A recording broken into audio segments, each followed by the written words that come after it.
This episode is sponsored by Phrase Flowers, a Western New York family-run flower farm and floral preservationist. They offer unique and one-of-a-kind pressed flowers in the shape of buffaloes. Every buffalo is handcrafted, and because they are made with flowers, each one has its own look and personality. You can get a hold of them on their website at phraseflowers.com. That's Frase flowers.com. Or check them out on Facebook and Instagram.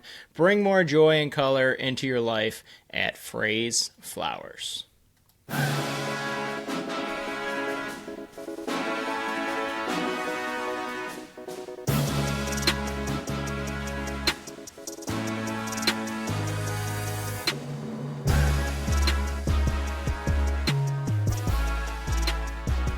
What's up, everyone, and welcome into the Buffalo Sports Collective. It is Thursday, March 20th, 2025. As always, I am PK alongside my co-host, Phil, episode 344. Phil, it's one of those times, only the second time in, 2 years we've had to do this, a double back-to-back weekend for the Buffalo Bandits. I know playoffs we have to do it, but regular season, it's a tad annoying, and I hope they learn from this next year and don't make us do this ever again. Yeah, I mean, we'll see. I think we were lucky last year. We didn't have to do it once for the Bandits, while other teams had some tough schedules. But yeah, it's a lot for one weekend, especially with some of the events we got going on. A home game, an away game. It's a lot of coverage. It's a lot of note taking, a lot of rewatching, a lot of content for their yield articles and episodes, and it's a lot more difficult to fully go over games and fully go over the teams when it's two games. A lot of times we just kind of bunch everything together. Last time we were a disaster after the two games, so hopefully we're a little more organized this time for round two of the doubleheader weekends. Yeah, it didn't help because those two games were so different, if I remember correctly. One of them was a win, one of them was a loss. It was a cluster. And we kind of have had this one circled on our calendar for a while because it's been Vegas, and it's like, okay, it's Las Vegas. And we interviewed Jake Elliott from Lacrosse Classified Podcast. Thank you for the shout out on Wednesday when his episode aired. But we had him on talking about the Vegas Desert Dogs, or as producer Pat likes to say, Los Vegas Desert Dogs instead of Las Vegas. Little joke about the graphic. I don't know why I'm drawing more attention to the graphic, but might as well. But talking about the Vegas Desert Dogs, and then we had Mike. I butchered his last name yesterday. Falvo. Got it. I got it back. I'm terrible at names, anyways. I always ask the people what their last names are before introducing them because I don't like to screw it up. But Falvo, Mike Falvo, the PA address announcer for the Albany Firewolves, both of them came out on Wednesday, so go give those a listen to give more in depth. But yeah, this has been my week so far. Sunday night we had the regular recording. Monday I recorded with Jake Elliott. Tuesday I recorded with Mike Falvo. Now we're doing this one on Wednesday, and I'm going on Talking Buffalo on Thursday. This is a full-time job, unpaid. And I'm taking lozenges, so I keep my voice. But yeah, I got one more after this, Phil. One more recording after this one, and then I'm relaxing for a little bit. It's a good thing your other job isn't too stressful for you. That's very true. Yeah. But if it was, it'd be a lot. And even if insane. it's not, it's still a lot. Yeah, you're out there hustling. I think forgot what I put in the chat. Let them cook. Let them cook. That's what it was. Doing so much out there, really promoting us, and not only that, but getting great content for our listeners with all those interviews ahead of the other games. Because, like you said, we can only do so much. I know we try to watch as much as we can, learn as much as we can about the other teams, so we have some knowledge going into these breakdowns for sure, but at the same time, the people that, follow the team and watch them every single week very closely have a lot more information than we do. So you've done a really nice job with the interview series, getting a lot more information to our listeners. I love it. And like I said, I think a couple of podcasts ago, because it's something new to me as well, I get to actually click on our BSC link in Spotify. I'm like, oh, look at this episode. I haven't listened to this yet at all. So it's been fun for me to listen to them as well as a fan, not just a co-host.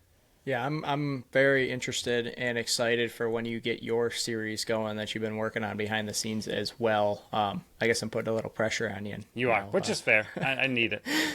But yeah, before we dive into the episode, remember this is the final reminder. So if you're sick of it, maybe you should just show up and enjoy the party with us. But this will be the last time we promote it. Tap That Tap Room Takeover on March 22nd. That is Saturday for Bandits versus Firewolves. We got merch. We gave it away. Let me pull it up again. Here's your grand prize. Framed, signed game program from your captain, Steve Priolo. We got the t-shirt right behind Phil's head. We got 2 of those. We got also more merch. We got multiple ticket giveaways from Tap That Tap Room. I believe they've also got merch coming up. We got a gift card to give away. And event is completely free. We're not one of those ones that charging you just to get in the door. It's completely free. All you got to pay for are drinks and food, or you can bring your own food like Phil mentioned all the time. But let's pack the house. I keep forgetting to look at the weather. I think it's supposed to be in the 40s, but sunny, if I remember correctly, on Saturday night. So let's pack that tap room house, bring it down to the floor, and make it so they have to come in early to clean up the next day, because I'm sure they would love that, because that means so many people showed up to tap that tap room. Be polite, clean up after yourselves, but make them have to do a lot of dishes of washing cups because or glasses because you drank so much. But drink responsibly. Remember, you can follow us on Facebook, Instagram, Threads, and TikTok at Buffalo Sports Collective. And on Blue X and Blue Sky at Buffalo Sports Co. Don't forget to follow our channel wherever you listen to podcasts. Check out our website at buffalosportscollective.com. Phil's article came out on Tuesday. Mine is currently out, but it's not posted. It comes out officially on Friday, but it's out there now for Power Rankings. Phil's article is about the victory in Calgary last Saturday. You can check out our store on our Linktree, support us, and show up in our merch, and we'll be like, whoa, that's cool, on Saturday. Top of the website, by hitting the shop tab, you can represent the BSC on the go, and look for time breakdowns in the description of the show, because we got double dose of Bandits coming up. We're going to fly through the Sabres here. They won in overtime versus Boston 3-2. Krebs, power, Tuck, goal scorers, UPL, 17 of 19 saves, shots 30-19 in favor of Buffalo. Look at that, 2 for 4 on the power play. Good thing it works now that you're out of it. Samuelson can still kick sticks, get the heck out of there. They won without Kulik and Peterka. Greenway went right after Zadorov after a late hit on Tage Thompson. But 16 games left, and I'm ready. I'm ready. So you had Samuelson still sticks in the in the notes. Kick sticks. And then I added kicks, and I was wondering if you would read it. And you did. You read the notes exactly how I just snuck it in there. I am Ron Burgundy. And I'm happy you read it as I snuck the little word in. That was a good time. I was wondering why you were laughing. I knew I screwed something up. You didn't. I just added, and it worked out in our favor. But yeah, nothing too exciting. I mean, the power play, turns out when you score on it, you can win games. That is new information to the Buffalo Sabres. I don't think the organization knew that or fully understood it. So hopefully with this prime example laid out in front of them, they can take that information and do something with it next season when there's still no hope for anything. But interesting win. I mean, Boston's bad this year, so it's not really a usual quality win against Boston, but I guess we'll take it, even though they're putting themselves further and further into a worse draft position. I think they forgot the memo that winning at this point means nothing other than ruining your chances for a great young player that nobody cares about. But at the same time, stop winning. Stop it. Knock it off. Yeah, they got Utah tonight, and then they got Saturday versus Minnesota and Sunday versus Winnipeg. Yippee, 3 more games, and then we'll be down to 13. We're getting close, Phil. We're getting close to being done with Not this close segment. enough, but we're getting Thank you. But we'll move on, because that's the only Sabres talk I feel like doing. BSC update for the week. One game in the books. Next Wednesday will be double dose of BSC game, because there's 2 games. Remember, every Wednesday I update this, because that is when the NLL officially finalizes all the stats. I saw Matt Vince got an extra save, so he's up to 45 in that game, 45 of 51. But Here it is. Jackson B still holding down the number 1 spot with 972. But Phil closed the gap by 12. He's only down by 7 with 965. I fell for 5 points further back of Phil. I'm in third at 899.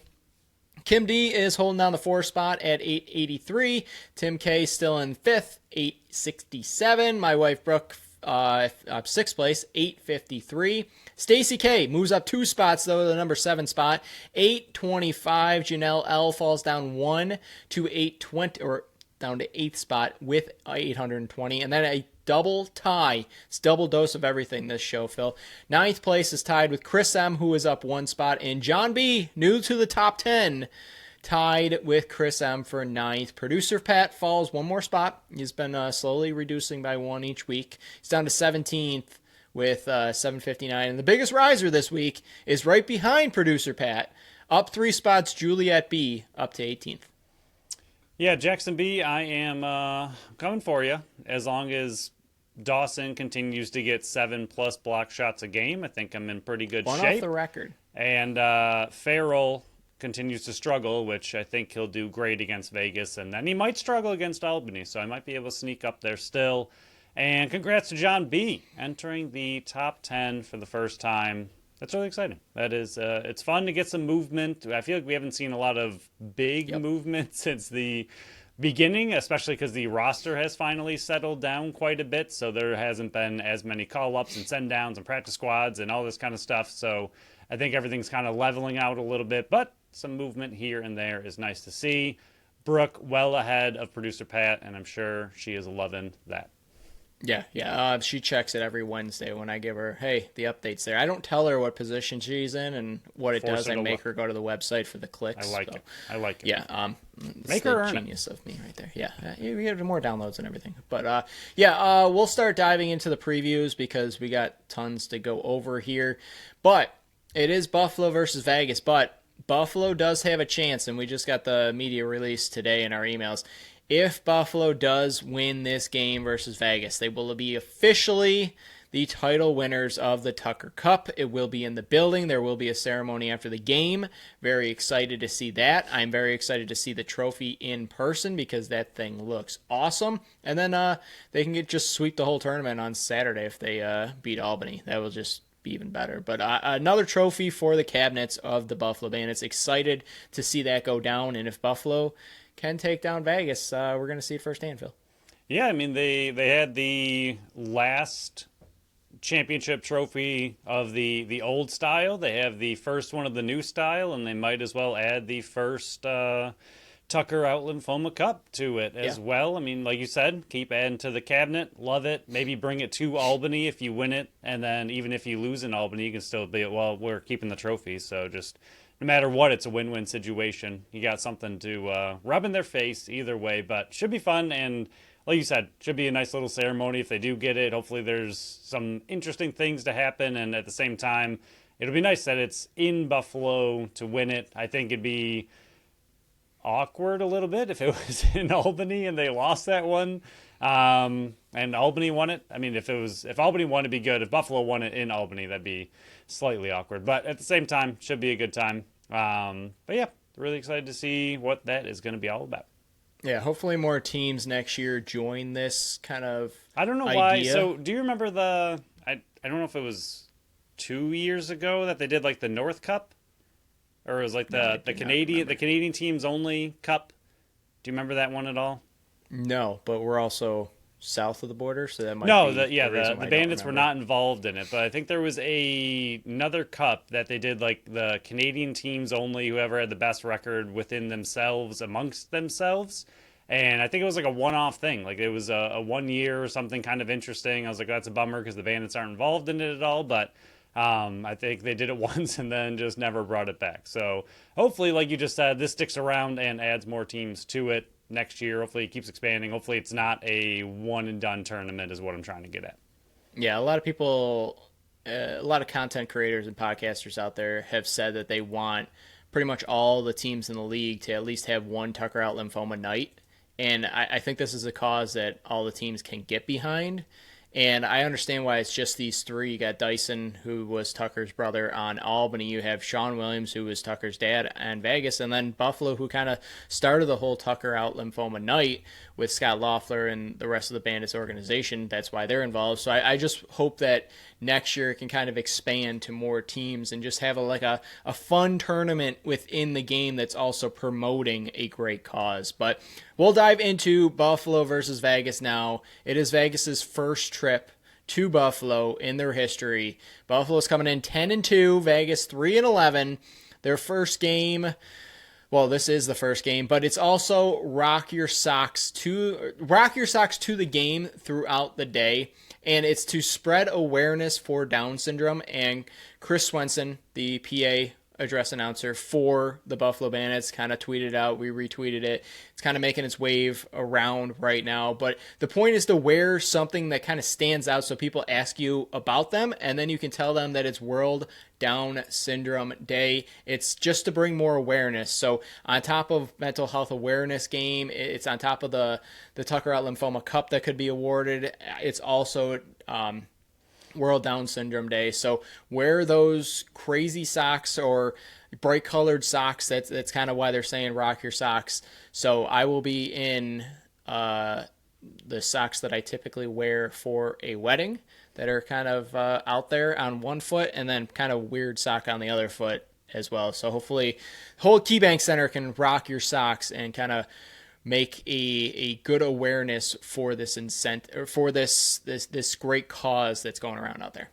Yeah, I was gifted some pretty fun Bandit socks that are a little bit different, so I plan on throwing those on. But like you said, it's a huge awareness day. I mean, between all the different things going on that night and that weekend, it's just a very, very big awareness weekend, and those are good to have. I mean, we need awareness about these things. It's good to get them out in the world. Sometimes we kind of get sheltered in our own little world, in our own little bubble, and kind of forget some of these things exist in the world if they do not directly impact your life or affect you in a personal way. Sometimes you can kind of just forget about it. And I think it's really good to bring awareness for that exact reason, to kind of bring these things up and take us out of our own little personal bubbles sometimes that we kind of fall into. So like you said, massive awareness weekend, multiple events going on.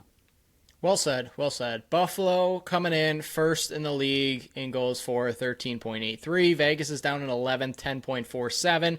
Goals against, Buffalo's third, 10.42. Vegas is dead last. Nobody's even close, 14.64. The power play is a bit shocking for me. Buffalo, it's not shocking because we've kind of known they're 39%, 10th in the league. But Vegas, they're second in the league right now at 54%. I think power play is down quite a bit in this league, but seeing Vegas, who is struggling to put the ball in the back of the net, is excelling on the power play, but it kind of flips on the power or penalty kill here. Buffalo's 59%, which is fourth in the league. Vegas, penalty kill, dead last at 40% in the league, and I don't think there's anybody really close to that either. Yeah, I mean, the big thing with this, as you just mentioned, it's a huge get-right game for the Bandits. The offense needs to explode. The power play needs to be near perfect. There's just no excuses really going into this game. I mean, I understand it could be a trap game. Colorado fell right into that trap recently with Vegas and lost, and not only lost, but kind of got their butts whooped by the same team. So don't fall into that trap. At the same time, like you said, last in goals against, not even close. Last in penalty kill, not even close. Like, these are the games and the teams you need to beat up on to get some of your swagger back. I mean, Dane's missing it right now. Josh has been okay, but for the most part, this team just needs a big swagger-type victory. I think they're playing very level-headed, great lacrosse, but I think we're kind of missing some of the confidence that we've seen from this team early in the year, where they were just mowing teams down like it was absolutely nothing. I think they've lost some of that mojo the last 3 games, especially, where they've been really close, tight games against good teams. So I think a game like this could bring a really big victory, which is something they need. And I did call out in my article that the Bandits power play is terrible, and for reference, Las Vegas is doing amazing, and it doesn't make any sense. So last year, the final game of the regular season, Buffalo beat Vegas 14-5. It was actually 1-1 after one. It was 5-3 Bandits at half, 5-goal run in the third to make it 10-3, and the game ended on a Buffalo 4-game run. Buffalo was 4 for 4 on the power play last season. So this is a big get right game. Vince 42 of 47, but there's no more Hellier, there's no more Reinhold, there's no more Cole, Barclay, Watson, Greer, Simpson, Roos, Taylor. They're all gone. Like, this team is completely different from the team that even started this season.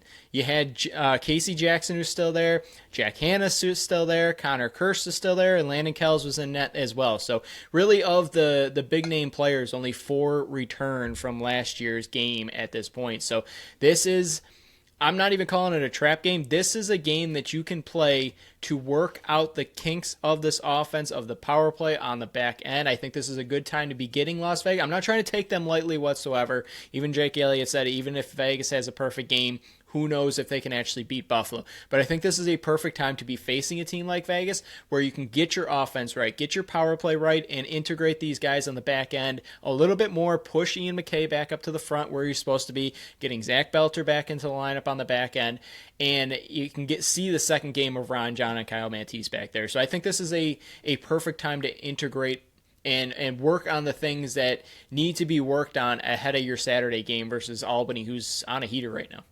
Yeah, I mean, what you said at the end there was what I was going to bring up, like you said, with not only the get-right game, but this is a good game to force the changes that they were kind of hesitant to make in that first game because Calgary's offense just put up 17 on you, so moving McKay to a full-time forward with 2 new pieces to the defense was a bit risky of a move in that kind of situation, but at this point, this is the kind of game you want to force that move, and I hope they do. If they don't, I will be questioning it a little bit. At the same time, maybe it's a doubleheader weekend thing, so I'll hold out hope that their prime roster can still be created. But I do think McKay up top, I think all the stats prove it. All the stats show it. He needs to be back as a full-time forward, and it's obviously nothing against him or his defense ability or transition ability. He's an incredible player, but the team as a whole is much, much better with him as the lefty forward. And I think, like you said, this is the game to just force those changes and kind of, like you said, figure out the kinks on the fly with the other 2. Yeah, he's a great utility piece to have, but the team needs him for his offensive ability to make the left side work right now. It worked great when he was up there. We were proven wrong, and they need to put him back up there. But before we dive into the players of Vegas, our second sponsor of the show is Tap That Tap Room, where you should be on Saturday at 363 Delaware Street in Tonawanda, New York. Buffalo's first women-owned self-pour bar featuring 30 consistently rotating taps. They offer varieties of beers, ciders, sours, seltzers, and malt beverages. Phil, take it away. Like PK has been saying nonstop, and we've been saying nonstop for a while, we are taking it over on Saturday. I think this is the final time, unless PK brings it up again at the end of the episode, that you'll hear us bring it up. There will be giveaways after each quarter, and to start the game, like PK said, grand prize, framed Steve Priolo signed game book, plenty of other merchandise, including a gift card. And one of the ways that Tap the Tap Room works is you grab a glass and go up to the 30 taps. Well, I'm going to throw a hint out there. You can possibly grab a glass if you win it with the logo on it, and then use that the rest of the night to enjoy your beverages. And Tap the Tap Room also will have their own merchandise and double tickets to give away to the next Bandits home game. They are incredible. It's going to be a really, really awesome night. Hopefully everybody can make it. For all of their future posted events on their Facebook, and check out their website, tapthattaproom.com, for what they have currently out and what is on deck. They have something for everyone. I'm glad you kind of broke it down how it works, because there are going to be some new people, hopefully, that show up that might never know what to do. You just grab the card, you put it in the little slot, and you try as much or a little as you want. Don't be like me, who doesn't know and then pours a whole glass. Good thing I liked it, but do a little sampling first, guys. Do a little sampling. But we'll go over Vegas's players. We'll kind of breeze through these a little bit, because if you really want to know more in depth, go listen to the interview with Jake Elliott that came out on Monday, but it got announced on Wednesday. That's kind of how it works. As soon as I record, I edit, I put it out, and then we put it out Remote. officially on Wednesday. But forwards right now, lefties. Holden Cattoni comes over, 2 games with Vegas. He was with Philly originally with the Shane Simpson deal. He comes over. You got Casey Jackson, who we already talked about a bit. He's one of the holdover pieces. You got Justin Sykes, who's came over from San Diego, 1 game so far, 3 shots on net, former 21st overall pick. Jackson Webster, former Canisius grad, 3rd-round pick this last year. And then a player that I was really excited to see in person, not going to probably be able to see him. He's on the IR. Adam Patra, his 2nd overall pick 2 seasons ago, 2 drafts ago, I should say. He got put on the IR, so you're unlikely to see him in this one. And then the righties, Jonathan Donville, number 2 pick in the dispersal draft, number 1 overall in 2021. You got Jack Hanna, who's 31st overall. Those are the 2 main threats for the forwards. Kyle Killen comes over in the offseason from Vancouver, and then Sean Wesley, who was a former 26th overall pick. He's only played in 5 games. He's kind of that 4th righty forward that maybe we'll see with Adam Patra being put on the IR. Yeah, like you mentioned, missing Adam Patra just as a NLL fan is a bit of a bummer. He's having an incredible rookie season, and some of these other rookies like O'Neill and Dyson were supposed to come out here and do incredible things, and they have been, but I don't think anyone saw Patra coming out and kind of matching what they've been able to do, and he seemed to be one of the front runners, a sneaky one for Rookie of the Year, and him being on the IR again. In the NLL, you never really know what that means or how long he's going to be out, hopefully for his own sake. I think you're required to miss 1 game, if I remember correctly. Yes. So, I mean, possibly for his own sake, back next week, but a bummer for Bandit Land to kind of miss an explosive young player. It's one of the best things about the unified standings that we've liked a lot is that you get to see all of these different players at least once, whether it's away or home, and this one was going to be home, and an electric rookie not being able to see him is a bit of a bummer. Cattoni starting off pretty hot for his first 2 games with Vegas, 5-3-8, and at the same time, your buddy, who I think you're still waiting to have a bit more of a breakout, Jonathan Donville, still struggling a little bit more, I think, than you would love for him to be doing. I know you've kind of poked at him a little bit to be better. He's only been okay. And Jack Hanna still doing amazing things. He looks really, really good. And like you mentioned, him being lost from, who was it? I don't know what you're saying. Who traded him away? Oh, he was left exposed in the expansion draft from Panther City, I believe it was. Yikes. Long time ago then. And then, yeah, I mean, it'll just be, I don't know, they're a weaker team for sure. They haven't really had too much luck this entire season. Colorado, again, they did put up 14. Dylan Ward's a really, really good goalie, so they can do it. It is possible, but it's going to be a massive struggle for this team against a defense that just allowed Calgary only 6 goals. Yeah, what's weird is I really like this forward group. They just haven't been able to be consistent and figure it out all at one time. You either get like Jack Hanna's going off that game, but then Jonathan Donville's shots not falling, or Holden Cattoni's having a good game, and then Jack Hanna goes 1-2 on the night. So it seems like it's either the players can't play the system or the system is wrong for the players. And I'm not trying to be mean and call them out, but it might be hot seat time for a guy like Sean Williams, where he either takes over just head coaching role and leaves the GM to somebody else, or he goes up and does just the GM work and kind of finds a different head coach. It's what Paul Day had to do with Philly. And yes, they've fallen off, so it's a bad example. They've lost 6 straight. But I do think that this offseason is going to be a hard look with Vegas to try to figure out, okay, why is this not working? We have some good pieces to build around. And one of the good pieces, which is a nice transition, Connor Kirst on the back end. You talked about him nonstop in the offseason, but according to Jake Elliott, he's living in Vegas, so I don't think he's coming to the East Coast anytime soon. You know, this is a back end that has lost some veteran pieces. Or Adrian Sorichetti is not playing with this team. Tor Reinhardt's on the holdout list right now.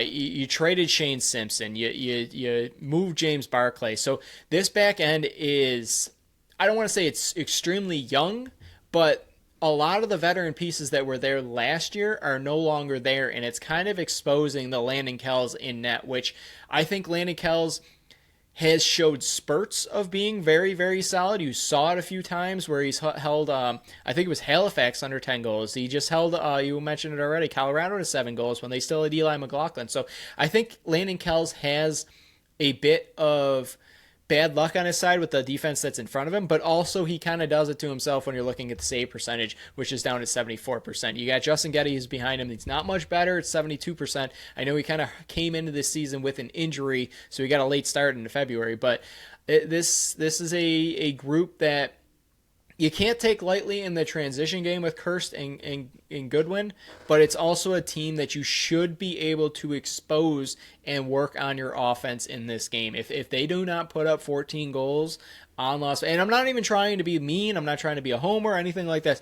This is a get-right game. This is a team that has given up, 41 goals in the last 2 games. They gave up 20 versus San Diego last week, 21 against Vegas the following week. If Buffalo cannot manage to put up 14 on this team, there's going to be a lot of questions going around with what is going on with the Buffalo offense.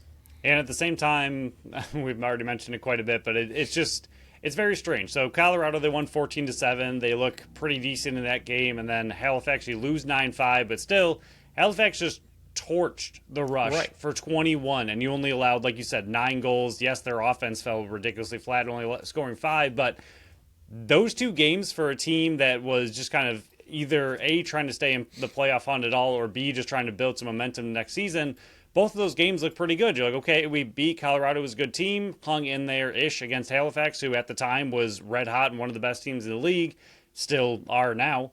And then, like you said, Rochester, San Diego, 21-13, and then 22-11.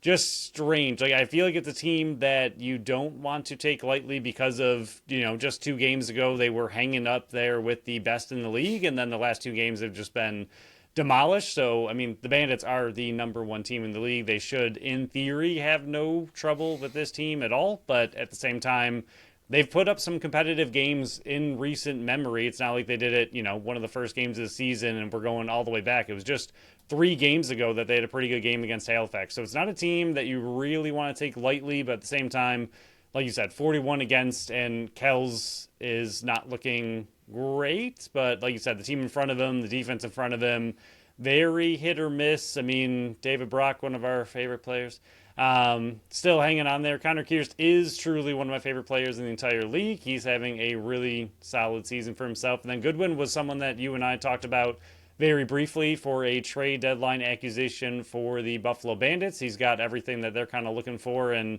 there's a reason we were kind of having an eye on him because of his transition abilities. He is a very solid defender at the same time with those 10 block shots, 19 caused turnovers. So they do have some pieces. Can they put it all together? Probably not. Can they put it all together in this game? Probably not. But it's just, I don't think it's as much of a trap game as the Albany game, which we'll talk about in a moment. But it's still a game that you just do not want to take too lightly. Yeah, you can't drop this one. It's more about, okay, who does Vegas have? It's Shaq Hanna, it's Jonathan Donville, it's Holden Cattoni. If you're able to limit what they do, you shouldn't have an issue in this one. You shouldn't have issues scoring on this team. They give up a ton of goals. They're last in the league in goals against, goals allowed, I should say. Goal differential is negative 59. Yeah, this should not be, this needs to be a game where you get, and I'm not trying to be biased, I'm not trying to be a homer, I'm just trying to be realistic, and even have Jake Elliott on, and he was saying the same things, like this should be a good game for Buffalo. So this is one that I'm kind of just looking forward to seeing Jack Hanna in person, seeing Jonathan Donville, who's never played in Banditland before, in person, seeing, you can see Connor Kirst in person as well. So I guess, to me, we can kind of round this one out. What is your prediction for this game? I hope I'm gonna keep with what the previous 2 teams did. We're gonna go crazy. We're gonna go with a 20-9 shellacking. Crush them. I thought I was extreme. Hey, back-to-back 20 games, goals against. We're sticking with it. That's fair. I've got him 17-10 victory. This is probably the biggest blowout I've ever predicted. Same. And it should be one. Again, I'm not trying to, but I guess I called him pathetic on Monday's show as well. So I think this is a team that just, they need something. And you're calling for the head coach's head. So. they need something to change in Vegas because it's not going well through 3 seasons now. So something needs to change. But we'll move on. Buffalo versus Albany. It's their 11th meeting in the last 4 years. They are the new Toronto. Buffalo's 7-3 in those 10 games, but they're just 4-3 in the regular season. Phil, here's an in-depth stat that I dug up. Buffalo, since we started covering them 4 years ago, they've lost 17 regular season games. 3 of those are to Albany. That's nearly 18% of their losses have come against Albany. Buffalo's coming in. We already kind of went over this. First in the league. Albany's coming in 10th, 11.07. Buffalo's coming in 3rd at goals against, but Albany's down to 11th at 12%. Power play. Buffalo's still down to 10th. Didn't change yet. Maybe it'll change. Well, the number's definitely going to change unless Vegas commits no penalties. Albany's 47% on the power play, and they're 53 tied for 9th on the penalty kill. Phil, it's a little shocking to me to see Albany's offense down in 10th, and I know there's a big group of teams that are averaging like 11.8 to 11 goals per game with the offenses there, so it's close there. But it's just shocking to me to see Albany all the way down at 10th. Yeah, this team's been trying to figure it out all season, and they haven't had a ton of success. Recently, they have. They've won their last 3 of 4 games, which is why this game concerns me. I mean, obviously, they are the better team between Albany and Vegas in general, but with their winning 3 of the last 4, it does concern me a little bit headed into this game in general. But like you said, their offense is it should be the most talented, maybe not the most, but should be a top 5 offense in the league, and it's just not clicking quite as well as it should be. I mean, at the same time, Buffalo's doing similar things on offense. I know Albany's power play is a little bit better than Buffalo's, but it's still not great, and they've had how many more chances to kind of have it be a little bit better? I mean, 71 is ridiculous. That's kind of the 2 stats I wanted to pull out of the special teams for Albany, is that they've been given 71 penalties, which is insane compared to Buffalo's 51. I know they've played a different amount of games, but still 20 extra penalties is a lot. But at the same time, they've been shorthanded 76 times. Last I looked, they were number 1 in the league for shorthanded opportunities. Means obviously they are taking a ton of penalties as well. So very strange team. They can draw penalties, but also take an insane amount of penalties. So this could be a game where Buffalo, it's not easy for them for some reason to keep their cooler heads against this team. I don't know what it is about Albany, but if Buffalo can remain level-headed in a game like this, Albany does take a lot of penalties for some reason, and they could be a team where you kind of win the special teams battle, but at the same time, we know how this rivalry has been, and Buffalo seems to like to poke the bear against Albany quite often. So I think special teams could be really interesting in this game. Yeah, they've already played once this season. February 1st, Buffalo won 16-10 in Banditland. They were up 6-3 after 1. Buffalo scored 4 of 5 in the second to take a 10-4 lead. Albany, though, took 4 of 5 goals in the third to cut it to 11-8, and then Buffalo 5 of 7 in the fourth to take it. But Albany had no Peshko. They had no Kyle Jackson. We'll go over both of those in a second. But they also had no Colton Watkinson. Doug Jamieson gets pulled early. Andrew Kidd goes in, and we both thought he played very well in net. But this is a different Albany team than Buffalo saw a month and a half ago. They're a very scrappy bunch. We've seen it in the past. Somehow, some way, I don't know what Alex Simmons says. Thank God there's no more Nathan Grennan on this team as well, the Gremlin. But Buffalo can't keep their cool against Albany, and I don't understand why. They were able to kind of keep it cool in the last game, but that's because they kind of ran up the score. But it's just, I don't understand why Albany gets under the skin of Buffalo so often. It's just, even up in the box last year, I remember you were on this in your normal seats, and I'm up there, and you're saying like, man, like the refs are doing this, the refs are doing this. I'm like, we'll go watch the tape back. You just understand Buffalo is just losing their cool. There's nothing the refs are doing. And then you watch back, you're like, yeah. It's just, I don't get it. It's just one of those ones where it's like, maybe because I called them last year. I said, It felt like Albany was the next coming of Buffalo with all the pieces because their offense looked like what Buffalo did before they broke through. So maybe it's like the little brother just poking the bear of the big brother.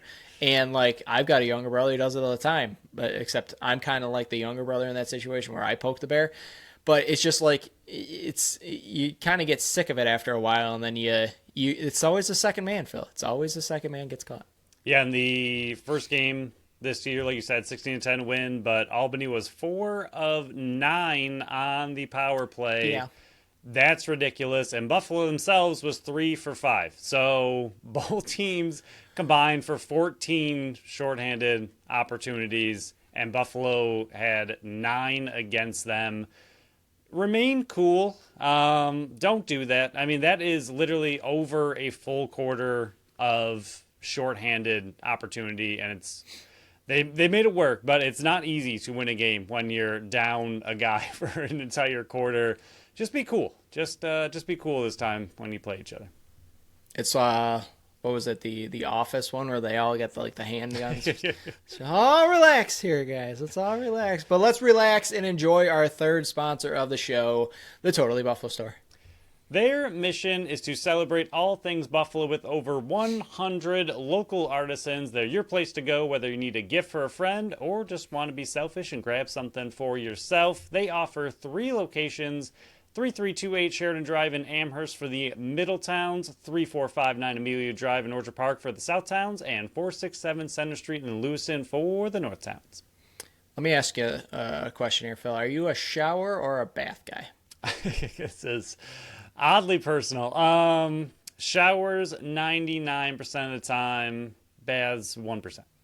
That's fair. I didn't even care. But everybody showers and bathes. It doesn't matter which one you do, or at least you should. So I guess that was a question to make sure you actually did shower. But head down to the Totally Buffalo store and grab yourself some soap made with real goat milk. This week, you can grab 6 bars for just $35, which is a deal because they're normally $8 each. If you do the math there, you're saving money. That's what a sale is. While you're there, grab some Easter wreaths and signs because we all know Easter's coming up. The weather's looking nice. You need to decorate the house and the lawn, and it's coming up quick next month. So grab some salt or soap. Grab some signs and wreaths for Easter. It's all down there at Totally Buffalo Store. While you're there, maybe grab some stuff for the Bandits games because they're running out of time for your for some home games in the regular season. I think they got 2 more after this Friday, but we'll get into it in a second. They got a very good chance of clinching a home playoff game as well. So there's going to be extra games for you to show off your Bandits merch that you can get at the Totally Buffalo Store. Check out their Facebook and Instagram pages to find out what else they got coming on. And check out their website at totallybuffalostore.com. They got fantastic stuff, and because it's small stuff, you're not going to get this stuff at the big box stores. Check out Totally Buffalo Store. Phil, some forwards here, and a lot of these names are going to sound familiar. You got Sam Firth, you got Ethan Walker, you got Ty Kurtz, you got Jonathan Piatelli, Alex Simmons, but also you got some new guys. You got Kyle Jackson, who we have not seen in an Albany uniform when Buffalo's facing them. He comes over from San Diego. I believe I read and heard about it's because of work-related stuff. He had to come back from the West Coast to the East Coast. You got Dyson Williams, who you've seen once so far, first overall pick a couple years ago. But then you also got Jonathan Peshko, who's only played in 1 game, traded over from Vancouver in that 4-team deal. This offense looks a little bit different than it did game 1 versus this team. It looks very different than the season last year. You don't have the Bandit Killer Longboat anymore. You got Marshall Powers, who just got put on the evaluation list, so he's unlikely to play in this one off the holdout list. He's kind of get back in shape. But this offense, for being 10th in the league in goals for the season, they, to me, are a lot more lethal and a lot more deadly than those numbers indicate. Yeah, I'm not really sure. We mentioned a little bit earlier, even with the power play, same kind of thing. I don't know what's going on with them. And I think a big thing of it, I mean, you mentioned it in the offseason, was now that there's tape on these players, a lot of them were rookies last year, came out, took the league by storm, ended up in a place they, not going to say didn't deserve to be, they deserved to be in the finals, but a place that nobody expected them to be. I think you and I both predicted them to be last again. Came up out of nowhere, had a ridiculously good season.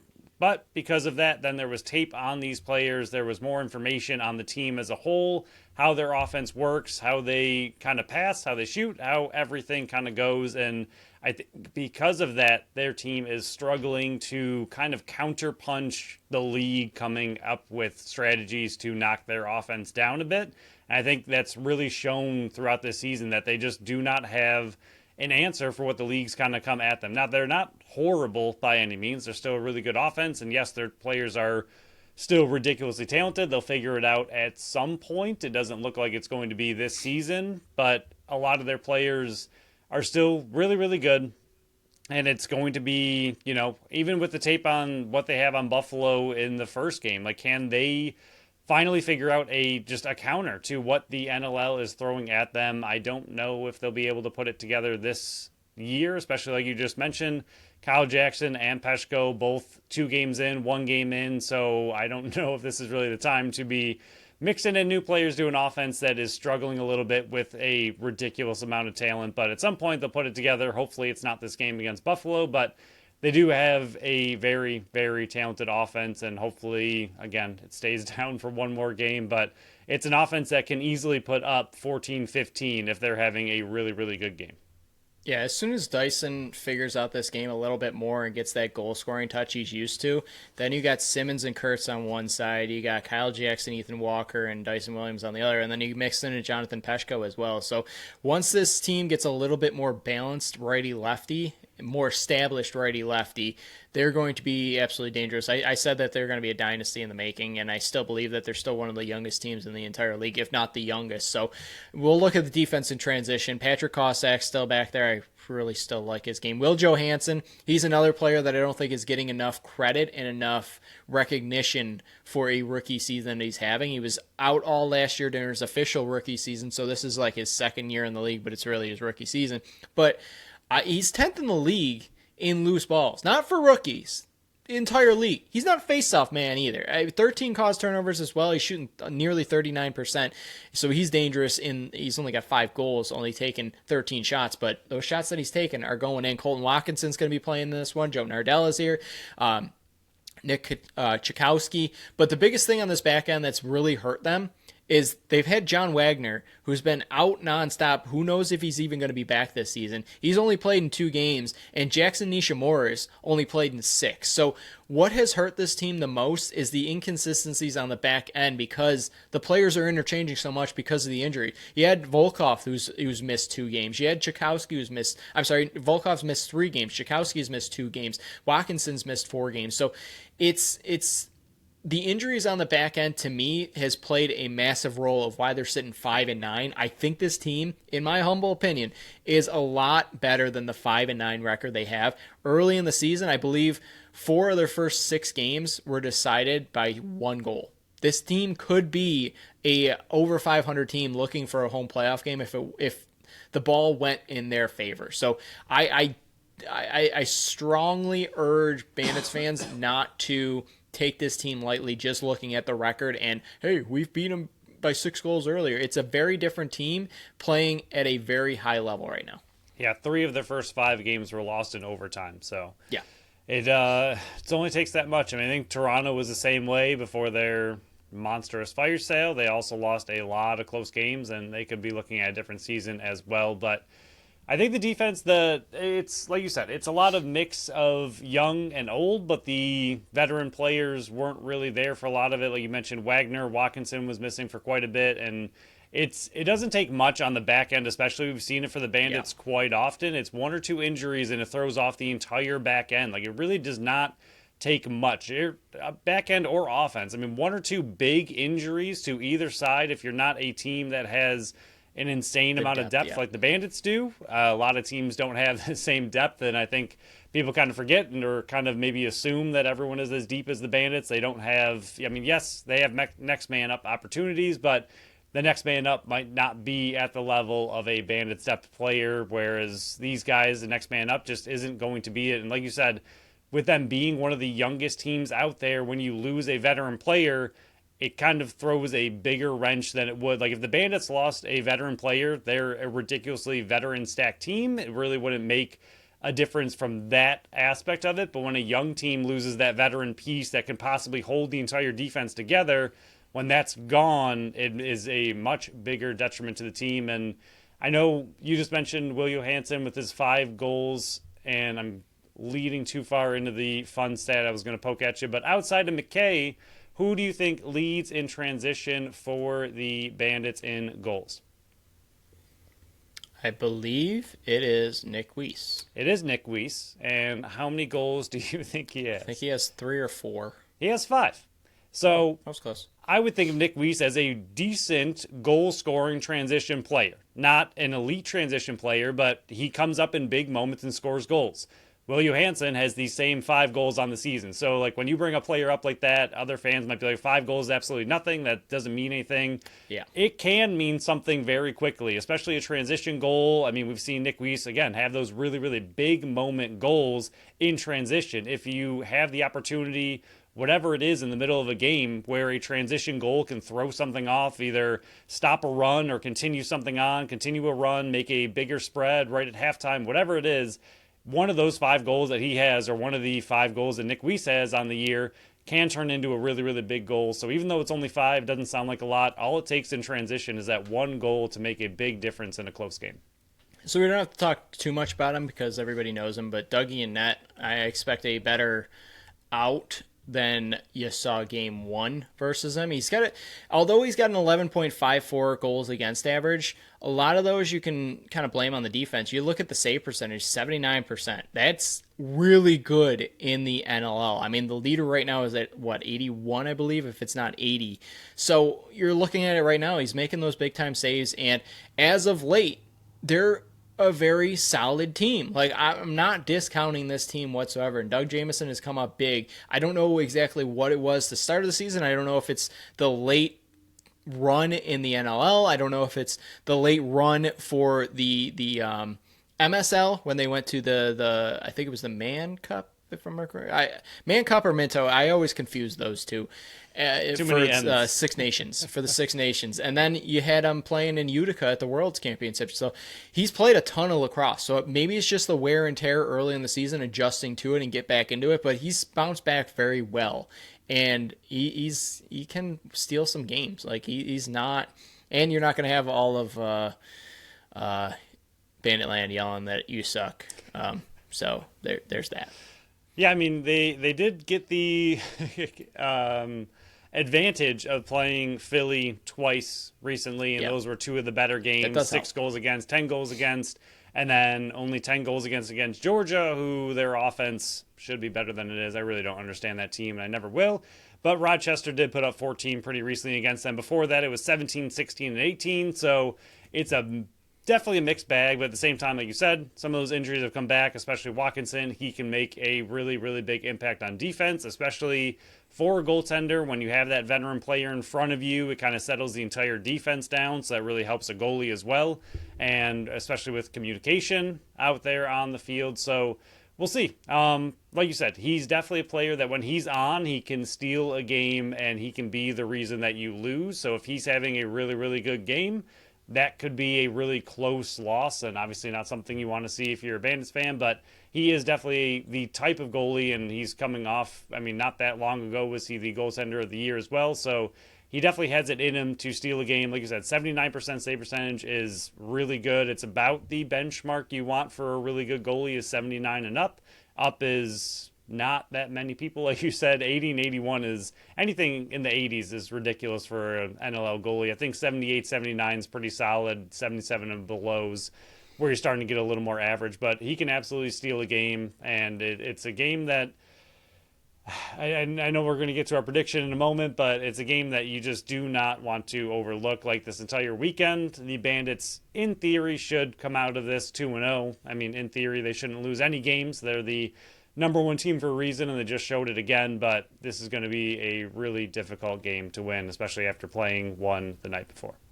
So they can clinch a playoff spot if they win both, or if they win one and Vancouver loses or Calgary loses. They can clinch a home playoff game if they win both and Georgia and I believe it's San Diego. We tweeted out, so go check our tweets. But Phil, with this, What is your prediction for the second of back-to-back, the double dose of the Bandits? Yeah, I am going to go with a 12-10 victory. Similar to what Jake Elliott, your recent interview, he said a long time ago on the Pick'em Picks, he's just not going against Buffalo. They've lost twice all year. You haven't. There's no reason to go against them yet. I know they've had some shaky games, but I think the biggest thing with this, I know it's back-to-back, but A, the travel is super light. It's not a big travel back-to-back. You're just going to Albany. And B, the game before is Vegas. I think if the game before was a Toronto or even anything, that's going to be, again, not trying to completely demolish this poor Vegas team, but if the Bandits go out there and can kind of put it in cruise control in the second half or at least the fourth quarter, I think it'll be a little bit they'll be a little bit more rested than they were the last time they came off the doubleheader playing a ridiculously rough rivalry game against Toronto, then going and playing against a very tough San Diego team. So if you saw our BSC picks, you already know I picked Albany, so I could either hedge my pick here and go 1-for-1, or I could double down, and I'm doubling down. Just based on the numbers, Albany's hungry, how well they're playing. Buffalo's playing off the back-to-back. I know you said the travel's not that bad, but it's still travel nonetheless, and you just played a game less than 24 hours before that. And Albany is super hungry. They need to win. It's a playoff atmosphere and a playoff game for them. Buffalo. And they don't like Buffalo. And recent history says, even up the matchup, go 4-4 in the regular season. So I got Albany winning close, 13-12. If they lose, are they done? If they lose, yeah, that'll give them their 10th win. I don't think you're making playoffs with 8 wins. All right. But, Phil, it's the fastest milestone minute and a half to 2 minutes in this one because it's a lot. They stacked up. We warned you it was going to stack up on top of. I would say on top of it's a double weekend. It's double dose of Bandits, so you're getting the double dose of the double minute here. All these possible milestones can be found on X and Blue Sky at Buffalo Sports Co. We post them leading up to each game, so if you miss one and you don't want to listen back, you can check for them there. Phil, relax, take your headset off. You get 2 minutes for this one because it's double dose. So you get okay, ready? I clear my throat. And away we go. Dane Smith is 4 assists away from tying John Grant Jr. for 7th place in NLL history, averages 4.05. Steve Perillo is 5 penalty minutes away from tying Patrick Merrill for 8th place in NLL history, averages 2.46 a game.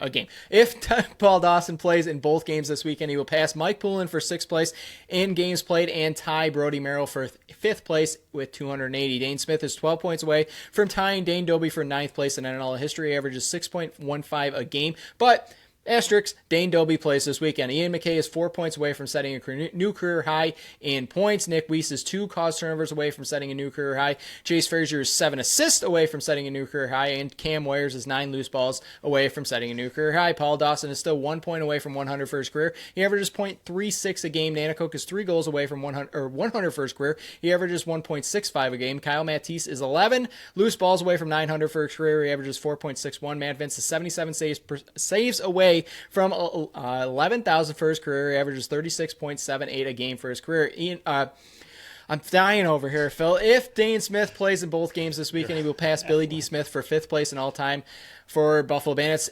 Toka Nanakoke is 5 goals away from tying Roger Weiss for 10th place in Buffalo Bandits history. God, there's still so many more. Chris Cloutier is 2 assists away from tying Troy Cordelny for 9th place. He averages 1.82 a game for his Bandits career. Chris Cloutier is 3 points away from tying Darius Kilgore for 8th place in Buffalo Bandits history. He averages 3.41 a game for his Bandits career. Nick Weiss is 2 penalty minutes away from tying Andy Orgleby for 10th place in Buffalo Bandits history. He averages 1.65 a game for his Bandits career. Dane Smith is 17 loose balls away from tying Pat McCready for 4th place in Buffalo Bandits history. He averages 5.1 a game.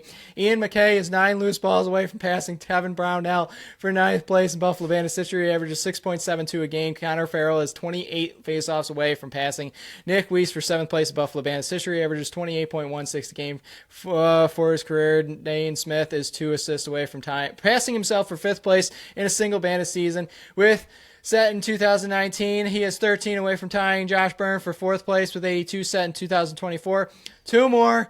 Josh Byrne is 9 assists away from tying Dane Smith for 10th place in a single Bandit season. He set with 65 in 2016. He's 10 away from tying Sean Evans for 9th place with 66 set in 2019, and Dane Smith is 14 points away from tying himself for 10th place in a single Bandit season with 105 set in 2019. He's 14 away from tying himself set in 2015, and John Tavares set in 2003 with 107 for 8th place. All right, wow. That is a milestone. 2.5 minutes. PK has officially tapped out for the rest of the episode. Let's accomplish some. Take over check from some here. off. Hopefully they check them all off for PK. Maybe there'll be no milestones for the next episode. I mean, it'll be one game, which will be much easier, but maybe everyone will just crush all their milestones. PK can take a little break. That would be so many. That'd be great for him. He still needs a lozenge. Remember, still got to record tomorrow. We're going to fly through the NL Outlook for Week 17. Phil, I'm going to name the matchups. You tell me something you're very interested in. 7-5 Ottawa. Season on the line, most likely. Heads to the 8-5 Halifax Thunderbirds, trying to keep a number one spot or trying to keep a home playoff game in the mix Friday at 6 p.m. Yeah, there's a couple of these games, and a lot of them actually of just what is the real team. Ottawa has been ridiculously hot and cold. They're all over the place, but they have been struggling quite a bit. Halifax just demolished the Rush, but the week before that, they got demolished. So who is the real team? Is it Halifax coming in, trying to, like you said, maintain their position, or is it Ottawa trying to maintain their playoff hopes? So this one is a juggernaut, loser likely, completely done. They both could technically be done, though, already. 5-8 on a 6-game losing streak are the Philadelphia Wings, heading to the 4-9 Toronto Rock Saturday, 7 p.m. Yeah, plain and simple. Will the Wings ever win again? Who knows? That's all I got. 7-6 San Diego heads to the 7-7 Calgary Roughnecks. I almost said Firewolves. Roughnecks Saturday at 9 p.m. If Calgary loses, Vancouver wins. Calgary's on the outside looking in. Yeah, this is where it gets to a lot of playoff picture kind of things and who's going to win. San Diego's been looking much, much better of late. They're a pretty solid-looking team, but Calgary, yes, they just got crushed by the best team, but the week before that, they crushed the best team. So again, who is Calgary really? Are they the team that beat Buffalo or the team that got beat by Buffalo? We'll see if San Diego can prove that. Two more. 7-6 Georgia going against the 6-7 Vancouver Warriors. If Vancouver wins, they're in a playoff spot. They bump Georgia down one. It's going to be, this is probably one of the biggest games of the weekend, in my opinion. Saturday at the same time, it might be one of the most boring. Neither offense. It's going to be so low scoring. Yeah, who gets to 10? Neither offense likes to shine. They randomly do throughout the year. They will throw in some pretty big double-digit win games and make it exciting, and then they'll play really weird, not good offense and strong defense. CBD back in for Vancouver again. We'll see if Vancouver's offense can do what they did last week and actually maybe look like a real team, or if they'll just play a really low defensive battle against Georgia and one team will win in overtime. 7-6. That's what I'm calling. We got another Sunday game, 3 p.m., 8-5 Colorado. Do they get Connor Kelly back in the lineup going against the 5-7 Ottawa Black Bears? Their second game of the weekend. They get an extra day with Saturday off, unlike the Bandits do. But Phil, what's your thought on this one?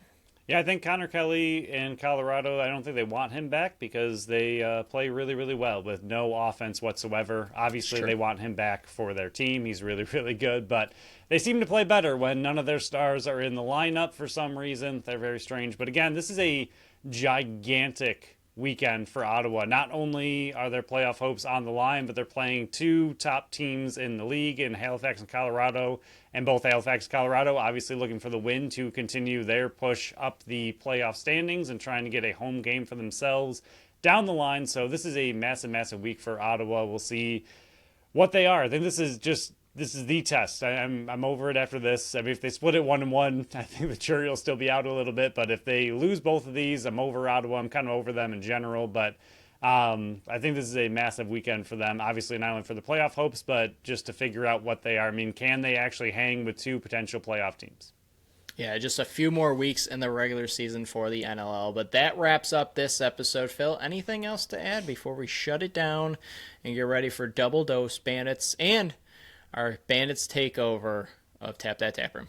I did look it up while you were talking a long time ago. It was the Alterna Cup in 2021, 2022. Calgary took it with a 6-1 record, and it was just the Canadian teams, Calgary, Halifax, Saskatchewan, Toronto, and Vancouver. And even though Calgary was 6-1, Toronto was 1-2. What a ridiculous cup to, I don't know, what's Toronto supposed to do? Go 3-0 in that situation? What a weird setup. But yeah, Alterna Cup. I see why it ended. Yeah, 1 year, done, gone, over with. But it was exciting and interesting and fun, but gone. Anyway, rest in peace. Yeah, when one team plays 7 games, the other one plays 3. Well done, guys. Yeah. That's Good stuff. Great thought there. Great thought. But that will end this episode. Next episode, we got 3 Sabres games to fly through faster than I did the milestone 2.5 minutes. Please, Bandits, check some off for me. I don't want to see what next week looks like if you don't check off any in this one, because you're all going to be close in 2 games. We'll break down both of these games. Hopefully, it's a lot better than the last time. But make sure you head down to Tap That Tap Room on Saturday. It's the last time you're going to hear us promote it. We're probably going to put something out on social media to remind everybody. But head down there, 7 p.m. Plenty of gifts. And, again, there's your grand prize. There's your shirt behind Phil. Come down, free merch, free event. Going to be a great time. Celebrate a Bandits game with your boys at the BSC. So thank you all for listening to another episode of the Buffalo Sports Collective. Thank you to Tap That Tap Room, Totally Buffalo Store, and Phrase Flowers for sponsoring this episode and this podcast. Follow us on Facebook, Instagram, Threads, and TikTok at Buffalo Sports Collective, and on X and Blue Sky at Buffalo Sports Co. Visit our website at buffalosportscollective.com. Phil's article on Tuesday. Mine is out now, but it will be posted by Friday. Check out our store on our link tree on our socials or at the shop tab atop the website. Follow our channel wherever you listen to podcasts. Make sure you leave us a review on Apple and Spotify. Until next time, bye-bye.